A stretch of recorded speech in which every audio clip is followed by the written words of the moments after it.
Tarde tranquila, na rua Baker 221B, quando de repente.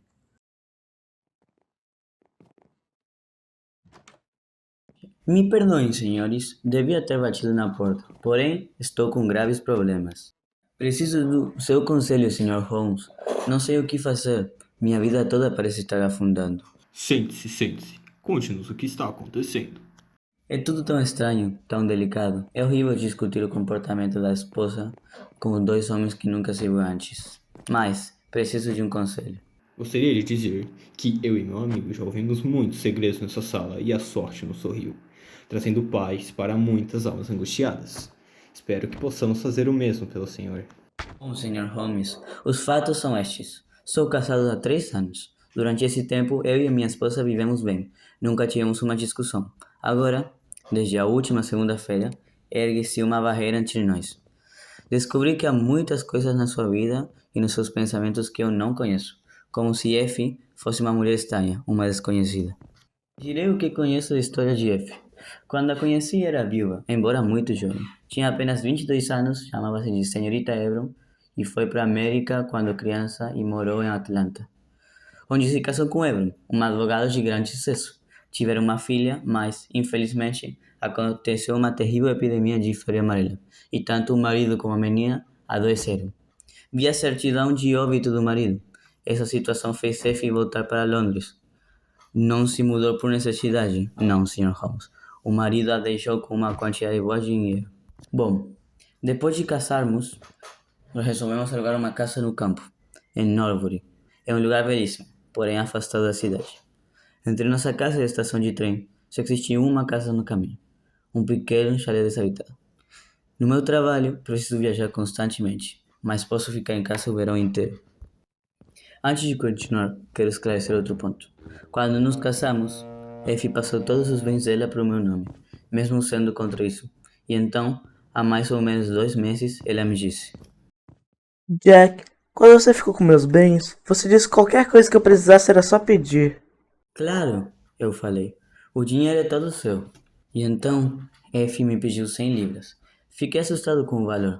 Pensei que fosse para comprar um vestido, porém 100 libras e dinheiro para comprar mais 10 vestidos. Para quê? Perguntei. Ora, não pensei que me fizesse essa pergunta. Eu quero dinheiro, só isso. E não me dirá para quê? Um dia, quem sabe, mas não agora. Esse era um primeiro segredo entre nós. Mas dei um cheque e não pensei no assunto.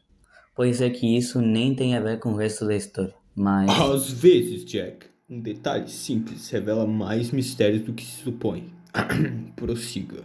Ok. Bom, eu contei para os senhores que a nossa casa afastada da cidade e também mencionei um chalé desocupado. Na verdade, ele agora não está mais vazio.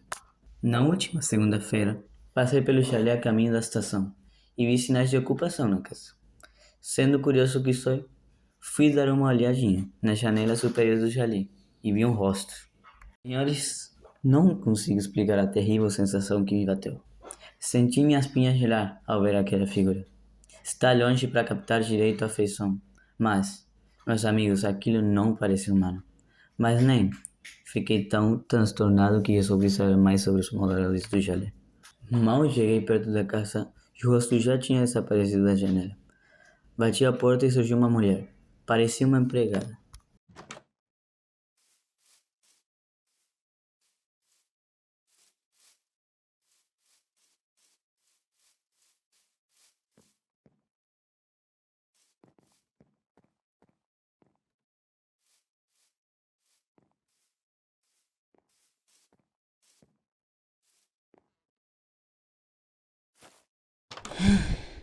O que você quer? Sou o seu vizinho, moro ali. Vejo que a senhora se mudou há pouco tempo. Se precisar de alguma coisa, estamos ali. Tá, chamaremos quando precisarmos.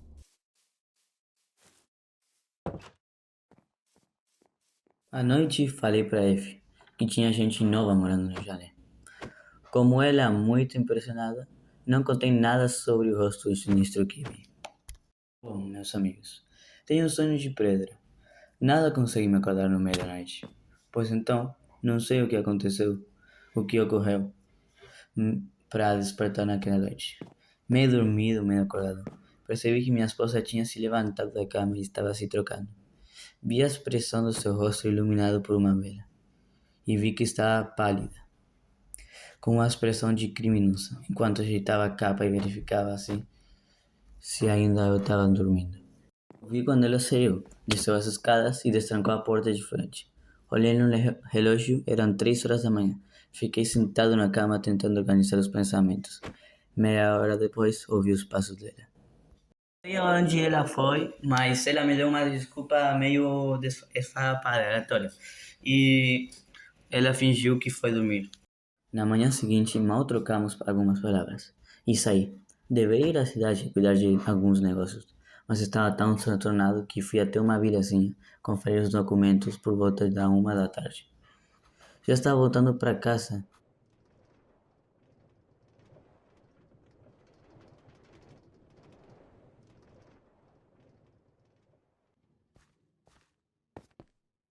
Passando em frente do chalé recém-habitado, e que surpresa eu tive, Sr. Holmes.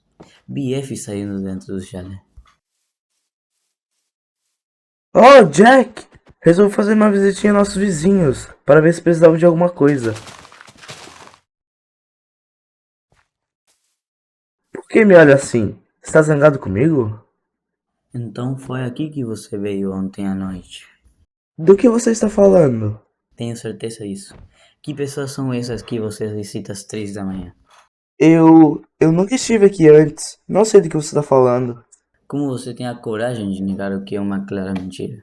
Até sua voz muda quando você mente. Vamos sentar nesse chalé e resolver esse mistério. Não, Jack. Eu imploro, não faça isso. Prometo que não voltarei mais aqui. Juro que algum dia te contarei tudo. Confie em mim. Só dessa vez. Então Effie pegou meu braço e fomos para casa. Ao olhar para trás, vi aquele mesmo rosto tenebroso nos observando pela janela. Meus negócios me levaram à cidade naquele dia, mas voltei no trem às 2h40 em vez das 3h30.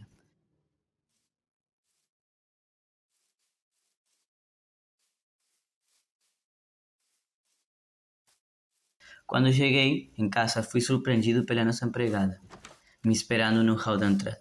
Onde está Effie? Acho que foi dar um passeio. Subi a escada para confirmar se Effie estava realmente em casa ou não. E pela janela pude ver a empregada correndo pelo campo em direção ao chalé. Imaginei logo de cara que Effie tinha pedido para avisá-la quando eu chegasse em casa. Saí disparado até o chalé. Nem bati na porta, entrei direto na casa. Não havia ninguém. Então, resolvi subir até o quarto onde tinha visto o terrível rosto. Quando cheguei no quarto, fiquei travado. Ali estava uma foto da Effie, que eu tinha mandado para ampliar há uns 3 meses atrás. Fiquei parado ali por alguns minutos, perdido em pensamentos e teorias. Logo após isso, decidi voltar para casa, e lá estava. Effie me esperava no hall da entrada.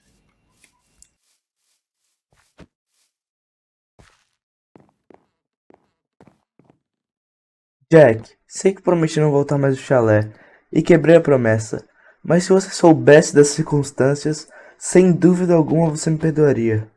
Então me conte. Não posso, Jack. Enquanto você não me disser quem mora nesse chalé e por que sua foto estava lá, não pode ter confiança alguma entre nós. Então, Sr. Holmes, isso aconteceu ontem e não vi mais nem sei o que pode ter acontecido. Dormi no motel e hoje de manhã tive a ideia de procurá-lo para me ajudar a desvendar esse mistério. Bom, você tem certeza de que o rosto era de um homem? Não, Sr. Holmes. Sempre vi a distância e me parecia real, como uma feição indefinida. E já viu o retrato de seu primeiro marido? Não. Aconteceu um grande incêndio em Atlanta depois de sua morte, e os papéis dele foram todos destruídos. Mas viu a certidão de óbito, certo? Sim, sim, Já encontrou alguém que conhecesse sua esposa na América? nunca. Ela algum dia já falou que gostaria de voltar para Atlanta? Não, Sr. Holmes, nunca revelou saudades da terra onde morreu o marido. Pois bem, preciso pensar mais um pouco. Se os moradores retornarem ao chalé, não force sua entrada na casa. Mande um telegrama, pegarei o trem e creio que resolveremos tudo. Bom, o que você acha, Watson? Acho que essa história toda cheira mal. Sim. Acredito que é uma chantagem nessa história. E quem seria o chantagista? Deve ser esse indivíduo que mora no chalé. Tem alguma hipótese? Sim, não ficaria surpreso se o primeiro marido estivesse no chalé. Como assim? Por pensa assim. Elementar, meu caro Watson. Essa mulher se casou na América. Seu esposo deve ter contraído uma doença terrível. Ficou leproso ou imbecil, por exemplo. Ela fugiu e voltou para a Inglaterra. Mudou de nome e começou uma vida nova. Casada há 3 anos, se sentia segura. Afinal, havia mostrado a certidão de óbito de algum infeliz qualquer e levava uma vida tranquila. Repentinamente, foi descoberta pelo primeiro marido e tramou uma chantagem. Escreveu à esposa ameaçando denunciá-la. Para acalmar os ânimos, F enviou 100 libras para os chantagistas, mas eles acharam pouco e quiseram dar o golpe mais de perto. Quando Jack falou que o chalé estava ocupado, ela imaginou que ali estavam seus perseguidores. Foi ao chalé de madrugada para convencê-los a deixá-la em paz. Não teve êxito e tentou novamente no dia seguinte, sendo flagrada pelo marido. Prometeu ao Jack que não retornaria ao local novamente, mas 2 dias depois descumpriu a promessa, levando talvez a fotografia que exigiam. Informada pela empregada do retorno de Jack, F se desfez do ex-marido e de sua cúmplice por uma porta dos fundos, e isso explica o fato do chalé estar vazio. E então, o que acha da minha hipótese? São apenas hipóteses, Sherlock. Pelo menos explica todos os fatos. Bem, vamos almoçar. Não podemos fazer nada até nosso amigo nos avisar que os moradores retornaram ao chalé. Não esperamos muito. Na hora de chá recebemos um telegrama de Jack. O rosto foi visto outra vez na janela. Vou esperá-los na estação e não farei nada antes que cheguem. Chegando lá, Jack nos esperava como um combinado. Ainda está lá, Sr. Holmes. Vi luzes no chalé enquanto vinha buscá-los. Quero esclarecer tudo hoje mesmo. Tem certeza disso, amigo? Mesmo com o aviso de sua esposa de que não deveria forçar uma resposta? Sim, estou decidido disso. Bom, o senhor está no seu direito. O que é verdade é melhor do que a dúvida eterna. Talvez você acabe topando com um grande engano, mas se é a verdade que deseja, vamos a ela. A porta do chalé estava aberta e uma janela do andar de cima estava bastante iluminada. Lá está a criatura. Siga-me, senhores, e sejam minhas testemunhas. Mal nos aproximamos da porta, esse apareceu das sombras e parou no hall de entrada. Pelo amor de Deus, Jack, não entre. Eu pressenti que você viria aqui esta noite. Pense melhor, querido. Confie em mim e não se arrependerá. Confiei muito, F. Vamos acabar com essa farsa. Siga-me. No canto, havia um vulto. Parecia ser de uma menina, e o rosto que se virou para nós era estranho. Os traços vazios de expressão. Um instante depois o mistério estava explicado. Holmes passou a mão atrás da orelha da criança e retirou a máscara que tinha no seu rosto. Deus, o que significa isso? Eu te direi o que significa. Esta é minha filha. Sua filha? Meu marido morreu em Atlanta, mas minha filha sobreviveu. Olha aqui, você nunca viu essa foto, mas essa é a foto do meu primeiro marido. Vimos um retrato de um homem de aparência elegante e inteligente, com inconfundíveis traços afro-americanos. Este é John Abram, homem de uma nobreza jamais vista antes. E aquela é minha filha, Lucy, meu tesouro. Deixei Lucy na América porque sua saúde era muito fraca e uma mudança poderia ser fatal. Ficou aos cuidados de uma fiel empregada, esta que mora aqui no chalé agora. Durante 3 anos, escondi Lucy de você, Jack. Mesmo à distância, acompanhei a vida de minha filha, porque a criada me enviava cartas para uma caixa postal. As saudades de minha filha foram se tornando insuportáveis. Apesar do perigo, acreditei que poderia trazer Lucy para a Inglaterra por algumas semanas. Sua saúde estava boa e suportaria uma viagem, por isso lhe pedi 100 libras. Por uma carta, expliquei sobre o chalé, e se elas aparecessem como vizinhas, poderia finalmente encontrar minha filha sem que você desconfiasse. Fui tão precavido que inventei a ideia da máscara, para evitar que alguém visse o rosto de Lucy e comentasse por aí. Naquela noite que você comentou sobre o chalé estar ocupado, meu coração de mãe falou mais alto. Não aguentei esperar até o dia seguinte para rever minha menina, e, sabendo do seu sono profundo, me arrisquei a visitá-la. Infelizmente você acordou e desconfiou do meu segredo.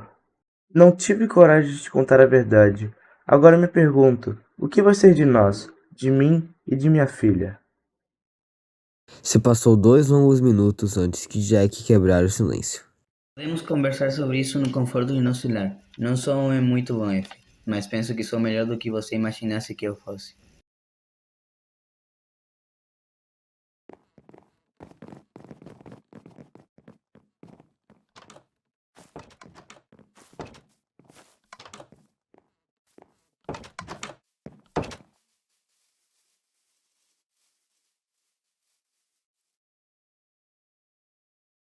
Acredito que sou mais útil em Londres do que aqui.